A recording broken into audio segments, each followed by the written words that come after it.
Hello friends, welcome back to my channel. ഇന്ന് നമ്മൾ പഠിക്കാൻ പോകുന്നത് ഫ്ലൂയിഡ് മെക്കാനിക്സ് ആണ്. ഫ്ലൂയിഡ് മെക്കാനിക്സ് ഇനി വരാനിരിക്കുന്ന അസിസ്റ്റൻ്റ് എഞ്ചിനീയർ എക്സാമിനൊക്കെ വളരെ ഇമ്പോർട്ടൻ്റ് ആയിട്ടുള്ള ഒരു ടോപ്പിക്കാണ്. അപ്പോൾ വീഡിയോയിലേക്ക് പോയാലോ. ഫ്ലൂയിഡ് മെക്കാനിക്സ് എന്താണ്? ഫ്ലൂയിഡ്സ് ഫ്ലോ ചെയ്യാനായിട്ടുള്ള ടെൻഡൻസി ഉള്ളവയെ നമുക്ക് ഫ്ലൂയിഡ്സ് എന്ന് വിളിക്കാം. അല്ല, എന്തൊക്കെയാണ് ഫ്ലൂയിഡ്സിന് എക്സാമ്പിൾസ്? ലിക്വിഡ്സും ഗ്യാസസും ആണ് ഫ്ലൂയിഡ്സ്.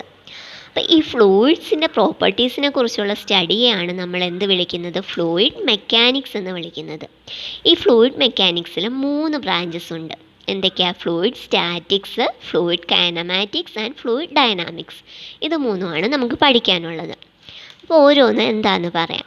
Fluid statics. സ്റ്റാറ്റിക് എന്ന് പറഞ്ഞാൽ എന്താണ്? At rest. ഫ്ലൂയിഡ് റെസ്റ്റിലായിരിക്കുമ്പോൾ അതിൻ്റെ പ്രോപ്പർട്ടീസിനെ കുറിച്ചുള്ള സ്റ്റഡിയാണെന്ത്? Fluid statics. ഫ്ലൂയിഡ് കൈനമാറ്റിക്സ് എന്ന് പറയുമ്പോൾ ഫ്ലൂയിഡ് എങ്ങനെയാണ്? മോഷനിലായിരിക്കും. ഫ്ലൂയിഡ്സിന് മോഷൻ സംഭവിക്കണമെങ്കിൽ നമ്മളൊരു ഫോഴ്സ് അപ്ലൈ ചെയ്യണം, അല്ലേ? ഫോഴ്സ് അപ്ലൈ ചെയ്താൽ മാത്രമേ അതിന് മോഷൻ സംഭവിക്കൂ. എന്നാൽ നമ്മൾ ഫ്ലൂയിഡ്സിനെ കുറിച്ച് സ്റ്റഡി ചെയ്യുമ്പോൾ അതിന് മോഷന് കാരണമായിട്ടുള്ള ഫോഴ്സിനെ കൺസിഡർ ചെയ്യുന്നില്ല എന്നുണ്ടെങ്കിൽ ആ സ്റ്റഡിയാണെന്ത്? Fluid kinematics. കൈനമാറ്റിക്സ് എന്നാണ്. ഫോഴ്സിനെ നമ്മൾ മാറ്റി വെച്ചു. ഫ്ലൂയിഡ്സിനെ മോഷനിലാണ്, എന്നാൽ അതിന് കാരണക്കാരനായ ഫോഴ്സിനെ നമ്മൾ മാറ്റി വെച്ചു. അങ്ങനെയുള്ള സ്റ്റഡിയാണെന്ത്? Fluid kinematics. ഓക്കെ, അങ്ങനെയാണെങ്കിൽ ഫ്ലൂയിഡ് ഡൈനാമിക്സ് എന്തായിരിക്കും? ഫ്ലൂയിഡ്സ് മോഷനിലും ആയിരിക്കും, അതുപോലെ തന്നെ ആ മോഷന് കാരണമായ ഫോഴ്സിനെ കൂടി നമ്മൾ കൺസിഡർ ചെയ്യാറുണ്ട്. ഓക്കെ, അപ്പോൾ ഈ 3 ബ്രാഞ്ചസ് ആണ് നമുക്ക് മെയിനായിട്ട് പഠിക്കാനുള്ളത്. ഇന്ന് നമുക്ക് പ്രോപ്പർട്ടീസ് ഓഫ് ഫ്ലൂയിഡ്സ് നോക്കാം. എന്തൊക്കെ പ്രോപ്പർട്ടീസ് ആണെന്ന് പഠിക്കാം.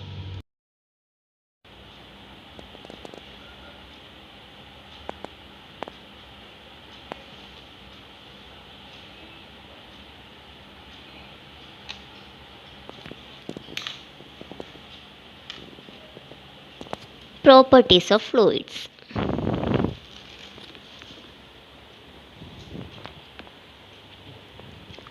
ആദ്യത്തെ പ്രോപ്പർട്ടി മാസ് ഡെൻസിറ്റി. മാസ് ഡെൻസിറ്റിക്ക് വേറൊരു പേരുകൂടുണ്ട്, സ്പെസിഫിക് മാസ്. മാസ് ഡെൻസിറ്റി അല്ലെങ്കിൽ സ്പെസിഫിക് മാസ്. എന്താണ് ഡെൻസിറ്റി? മാസ് ഡെൻസിറ്റി നമ്മൾ റെപ്രസെൻ്റ് ചെയ്യുന്നത് റോ വെച്ചിട്ടാണ് റെപ്രസെൻ്റ് ചെയ്യുന്നത്. നമ്മൾ ചെറിയ ക്ലാസ്സിൽ തന്നെ പഠിക്കുന്നത്, അല്ലേ? എന്താ density? Mass by volume. Mass per unit വോളിയമാണ് density. Okay, mass per unit volume. Unit വോളിയത്തിൽ എത്ര മാസ് ഓഫ് ഫ്ലൂയിഡ് ഉണ്ട്, അതാണെന്ത്? ഡെൻസിറ്റി. മാസ് ഡെൻസിറ്റി അല്ലെങ്കിൽ സ്പെസിഫിക് മാസ് എന്ന് പറയുന്നത്. ഇനി അതിൻ്റെ യൂണിറ്റ് നോക്കിയാലോ? ആദ്യം SI യൂണിറ്റ് നോക്കാം. SI യൂണിറ്റ്, മാസിൻ്റെ യൂണിറ്റ് എന്താണ്? കിലോഗ്രാം ആണല്ലേ. വോളിയത്തിൻ്റെത് മീറ്റർ ക്യൂബ്. അപ്പോൾ മാസ് ഡെൻസിറ്റിയുടെ യൂണിറ്റ് എന്ത് വരും? Kilogram per metre cube. അങ്ങനെയാണെങ്കിൽ CGSൽ എങ്ങനെ വരും യൂണിറ്റ്? കിലോഗ്രാം എന്നുള്ളത് എന്ത് വരും? Gram. Metre cube centimetre cube ആവും. ഓക്കെ, ഇത്രയേ ഉള്ളൂ. അപ്പോൾ ഡെൻസിറ്റി എന്താണ്? Mass per unit volume. അതിൻ്റെ unit kilogram per metre cube. Okay, CGSലാണെങ്കിൽ ഗ്രാം പെർ സെൻറ്റിമീറ്റർ ക്യൂബ്. ഇനി നമ്മൾ പ്രോബ്ലമൊക്കെ ചെയ്യാനായിട്ട് വാട്ടറിൻ്റെ ഡെൻസിറ്റി അറിഞ്ഞിരിക്കണം. വാട്ടറിൻ്റെ density 1000 kilogram per metre ക്യൂബാണ്. Okay, എയറിൻ്റെ കൂടെ പറയാം. എയർ ആണെങ്കിൽ 1.24 കിലോഗ്രാം പെർ മീറ്റർ ക്യൂബാണ്. ഈ വാല്യൂസ് കൂടി ഓർത്തിരിക്കുക. പ്രോബ്ലമൊക്കെ ചെയ്യാനായിട്ട് ഇതാവശ്യം വരും. അപ്പോൾ ഇതാണ് mass density, mass per unit volume. മനസ്സിലായല്ലോ? ഇനി അടുത്തൊരു പ്രോപ്പർട്ടിയാണ് weight density. Weight density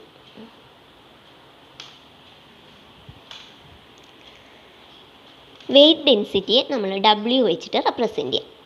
okay, weight density എന്ന് പറയുന്നത് വെയ്റ്റ് ബൈ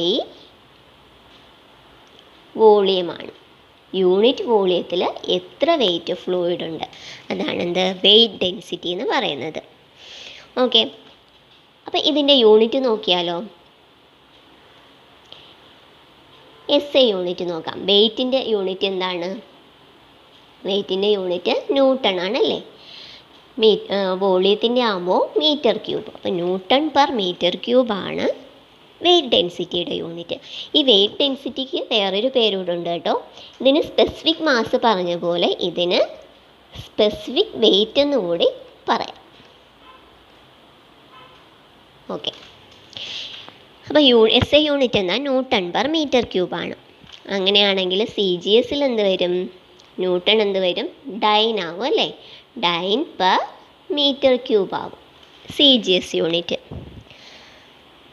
ആണല്ലോ. ഇനി ഈ വെയിറ്റ് ഡെൻസിറ്റിയും മാസ് ഡെൻസിറ്റിയും തമ്മിലുള്ള റിലേഷനുണ്ട്. വെയിറ്റ് ഡെൻസിറ്റി എങ്ങനെയാണ് നമ്മൾ എഴുതുന്നത്? വെയിറ്റ് ബൈ വോളിയം ആണല്ലേ.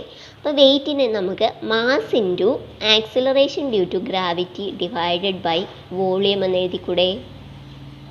മാസ് ഇൻറ്റു ആക്സിലറേഷൻ ചെയ്യുമ്പോൾ വെയിറ്റ് കിട്ടും. മാസ് ബൈ വോളിയം എന്താണ്? മാസ് ബൈ വോളിയം നമ്മൾ നേരത്തെ പഠിച്ചതല്ലേ, ഡെൻസിറ്റി ആണ്. മാസ് ബൈ വോളിയത്തിന് നമുക്ക് ഡെൻസിറ്റി എന്ന് എഴുതാം. ഡെൻസിറ്റി ഇൻറ്റു G അല്ലേ.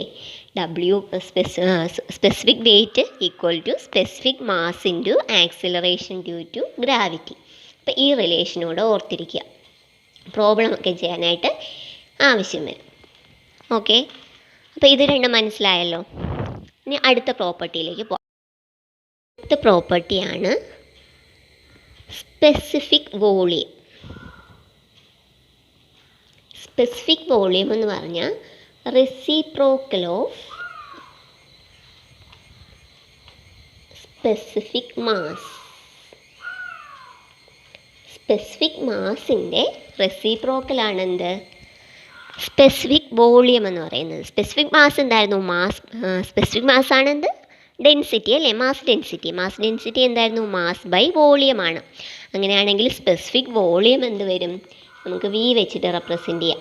V ഈക്വൽ ടു എന്ത് വരും? റെസിപ്രോക്കൽ ഓഫ് സ്പെസിഫിക് മാസ് ആണ്. അപ്പോൾ വോളിയം ബൈ മാസ് വരും. ഒരു യൂണിറ്റ് മാസിൽ എത്ര വോളിയം ഫ്ലൂയിഡ് ഉണ്ട്, അതാണെന്ത്? Specific volume. ഇതിൻ്റെ യൂണിറ്റ് കൂടെ നോക്കാം. SI യൂണിറ്റ് എന്ത് വരും? മീറ്റർ ക്യൂബ് പെർ കിലോഗ്രാം അല്ലെങ്കിൽ സെൻറ്റിമീറ്റർ ക്യൂബ് പെർ ഗ്രാം CGSലാണെങ്കിൽ. ഓക്കെ, ഇതാണ് സ്പെസിഫിക് മാസ്. നെക്സ്റ്റ് പ്രോപ്പർട്ടിയാണ് specific weight, specific gravity.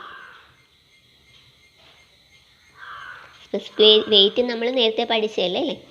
Specific gravity. Specific ഗ്രാവിറ്റിയെ നമുക്ക് S വെച്ചിട്ട് റെപ്രസെൻ്റ് ചെയ്യാം. ഓക്കെ, സ്പെസിഫിക് ഗ്രാവിറ്റി എന്ന് പറഞ്ഞാൽ density of given fluid to the density of standard ഫ്ലൂയിഡിൻ്റെ റേഷ്യോ ആണ്. Ratio of density of given fluid, ratio ആണ് density of given fluid to the density of standard fluid at standard temperature and pressure. Okay, അപ്പോൾ specific gravity എന്താണ്?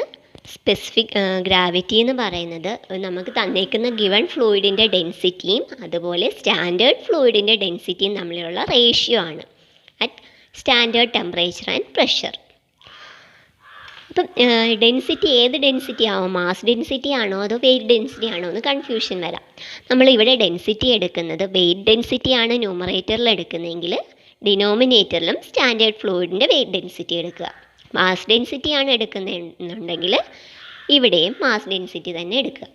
നമ്മൾ ലിക്വിഡിൻ്റെ കേസിൽ standard ഫ്ലൂയിഡായിട്ട് എടുക്കുന്നത് എന്താ? വാട്ടറാണ് standard ഫ്ലൂയിഡായിട്ട് എടുക്കുന്നത്. വാട്ടറാണ് എടുക്കുന്നത്. വാട്ടറിൻ്റെ ഡെൻസിറ്റി നമ്മൾ നേരത്തെ പറഞ്ഞല്ലേ, എത്രയായിരുന്നു? 1000 kg/m3 ആണ്. അങ്ങനെയാണെങ്കിൽ സ്പെസിഫിക് ഗ്രാവിറ്റി ഓഫ് വാട്ടർ എത്രയായിരിക്കും? Density of water divided by density of water തന്നെയാണല്ലേ, 1 തന്നെ കിട്ടും ആണല്ലോ. ഇനി ഒരു വാല്യൂ ഇടാം. മെർക്കുറിയുടെ സ്പെസിഫിക് ഗ്രാവിറ്റി കൂടെ അറിഞ്ഞിരിക്കണം. മെർക്കുറിയുടെ 13.6 ആണ്. അപ്പം ഈ വാല്യൂ കൂടെ ഓർത്തിരിക്കുക. ഓക്കെ, അപ്പോൾ ഇത്രയേ ഉള്ളൂ സ്പെസിഫിക് ഗ്രാവിറ്റി.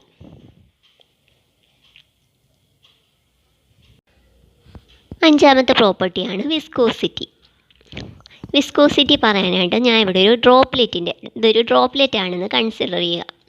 ഓക്കെ, ഈ ഫ്ലൂയിഡ് മെക്കാനിക്സിൽ ഡ്രോപ്ലെറ്റിൽ ഓരോ ലേയേഴ്സായിട്ടാണ് നമ്മൾ കൺസിഡർ ചെയ്യുന്നത്. ഒരു ഡ്രോപ്ലെറ്റിൽ തന്നെ പല പല ലേയേഴ്സായിട്ടാണ് കൺസിഡർ ചെയ്യുന്നത്. ഇത് സർഫസിൽ ഇരിക്കുകയാണ് ആ ഡ്രോപ്ലെറ്റ്. അപ്പം ഇതിൽ വെലോസിറ്റി, താഴത്തെ ലെയറിലെ വെലോസിറ്റി u ആണെങ്കിൽ അതിന് തൊട്ടടുത്തുള്ള ലെയറിൻ്റെ വെലോസിറ്റി u+du ആയിരിക്കും, കുറച്ചുകൂടെ കൂടുതലായിരിക്കും. അങ്ങനെയാണ് വരുന്നത്. അപ്പം ഇവിടെ ഈ വിസ്കോസിറ്റിയുടെ ഡെഫിനിഷൻ എന്താണെന്നറിയോ? Property of fluid which offers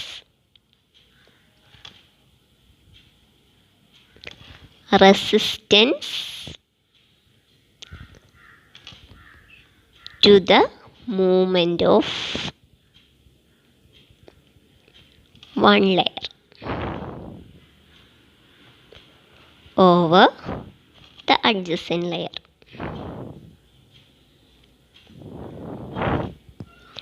okay, മൂവ്മെൻറ്റിനെ റെസിസ്റ്റ് ചെയ്യുക അല്ലേ? Resistance to the movement of one layer of fluid over the adjacent layer. അപ്പം ഇവിടെ മൂവ്മെൻറ്റിനെ റെസിസ്റ്റ് ചെയ്യുകയാണ്, ഓരോ ലെയേഴ്സ് റെസിസ്റ്റ് ചെയ്യുകയാണ്. അപ്പം ഈ റെസിസ്റ്റ് ചെയ്യുമ്പോഴത്തേക്ക് ഇവിടെ എന്തായാലും ഷിയറിങ് നടക്കുന്നുണ്ട് അല്ലേ? അവിടെ ഓരോ ലെയറിന് ഷിയറിങ് നടക്കുന്നുണ്ട്. അപ്പം ആ അവിടെ ഡെവലപ്പ് ചെയ്യുന്ന ഷിയർ സ്ട്രെസ് ടോ വെച്ചിട്ട് റെപ്രസെൻറ്റ് ചെയ്യാം. Tau is proportional to du/dy ആണ്. ഓക്കെ, ഇത് കൊണ്ടുവന്നത് ന്യൂട്ടൺ ആണ്. ന്യൂട്ടൺസ് ലോ ഓഫ് വിസ്കോസിറ്റി എന്നാണ് ഇത് പറയുന്നത്. Newton's law of viscosity. Okay, ഇതിൻ്റെ ഡെഫിനിഷനാണ് ഇവിടെ എഴുതിയേക്കുന്നത്. ഈ വിസ്കോസിറ്റി ഡിഫൈൻ ചെയ്യാനായിട്ട് ഉള്ള ലോ എന്താണ്? Newton's law of viscosity. അപ്പോൾ ന്യൂട്ടൺ പറയുന്നത് ഇവിടെ ഡെവലപ്പ് ചെയ്യുന്ന shear stress is proportional to du/dy. ഈ du/dyക്ക് പറയുന്ന പേരാണ് എന്ത്? Rate of shear strain. വേറൊരു പേരൂടെ ഉണ്ട്, അല്ലെങ്കിൽ റേറ്റ് ഓഫ് ആംഗുലാർ ഡിഫോർമേഷൻ,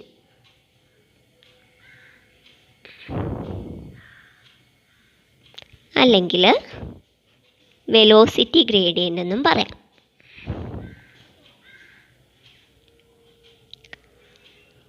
അപ്പോൾ to is proportional to du/dy. du/dy എന്താണ്? റേറ്റ് ഓഫ് ഷിയർ സ്ട്രെയിൻ, അല്ലെങ്കിൽ റേറ്റ് ഓഫ് ആംഗുലാർ ഡിഫോർമേഷൻ, അല്ലെങ്കിൽ വെലോസിറ്റി ഗ്രേഡിയൻ്റ്. ഇത് മൂന്നും du/dyക്ക് പറയാറുണ്ട്. അപ്പം ഇവിടെ പറയുന്നത് എന്താ? Shear stress is proportional to du/dy എന്നാണ് അല്ലേ? അപ്പോൾ ഈ പ്രൊപ്പോർഷണാലിറ്റി മാറ്റാൻ വേണ്ടി നമ്മൾ എന്ത് ചെയ്യണം? ഒരു കോൺസ്റ്റൻറ്റ് വെച്ചിട്ട് മൾട്ടിപ്ലൈ ചെയ്യണം ആണല്ലോ. ആ കോൺസ്റ്റൻറ്റ് മ്യൂ ആയിട്ട് എടുക്കാം. Mu into du/dy. ഇതിൽ ഈ മ്യൂ ആണെന്ത്? Coefficient of viscosity.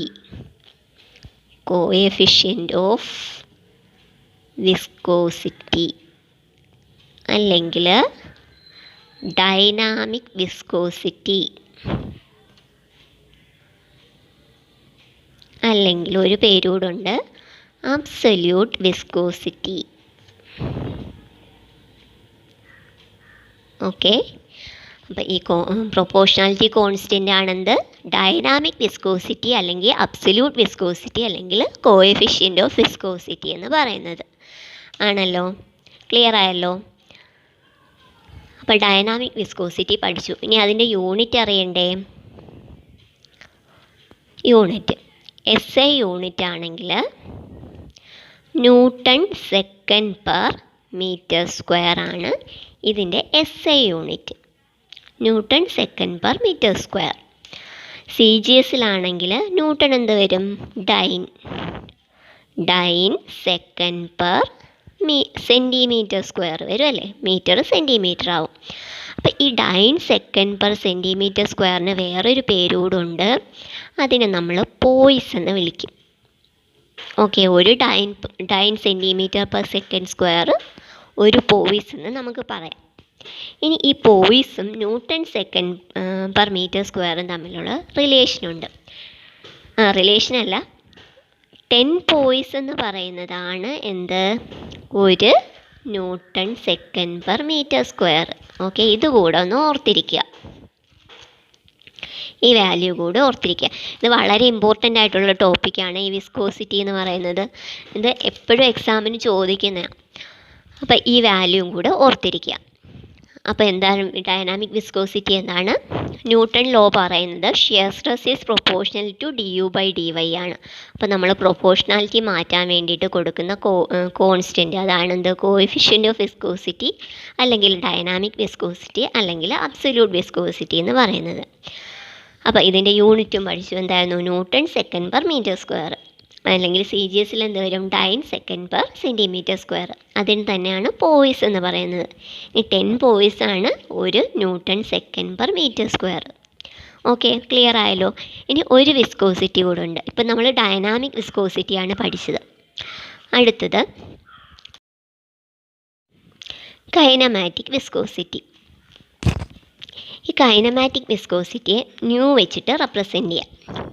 New equal to dynamic viscosity divided by density. Dynamic viscosity by density ആണെന്ത്, കൈനമാറ്റിക് വിസ്കോസിറ്റി എന്ന് പറയുന്നത്. Dynamic viscosity by density, nu equal to mu by rho ആണല്ലോ. ഇതിൻ്റെ unit കൂടെ നോക്കാം. ഇതിൻ്റെ unit SI unit metre square per second ആണ്. CGS എന്ത് വരും, മീറ്റർ എന്നുള്ളത് എന്ത് വരും, സെൻറ്റിമീറ്റർ ആവും, സെൻറ്റിമീറ്റർ സ്ക്വയർ പെർ സെക്കൻഡ്. ഈ സെൻറ്റിമീറ്റർ സ്ക്വയർ പെർ സെക്കൻഡിനെയാണ് നമ്മൾ സ്റ്റോക്സ് എന്ന് പറയുന്നത്. ഈ സ്റ്റോക്കും പോയിസും തിരിഞ്ഞു പോകരുത് കേട്ടോ. സെൻറ്റിമീറ്റർ സ്ക്വയർ പെർ സെക്കൻഡ് സ്റ്റോക്സും dyne second per centimetre square ആണ് എന്ത്, സ്റ്റോക്സ്. അത് തിരിഞ്ഞു പോകാതെ, കൺഫ്യൂഷൻ ആവാതെ എന്തെങ്കിലും കോഡ് വെച്ച് പഠിക്കാൻ നോക്കുക. അപ്പം ഇതിൻ്റെ പേരാണെന്ത്, സ്റ്റോക്സ്. ഇനി ഒരു സ്റ്റോക്ക് എന്ന് പറയുന്നത്,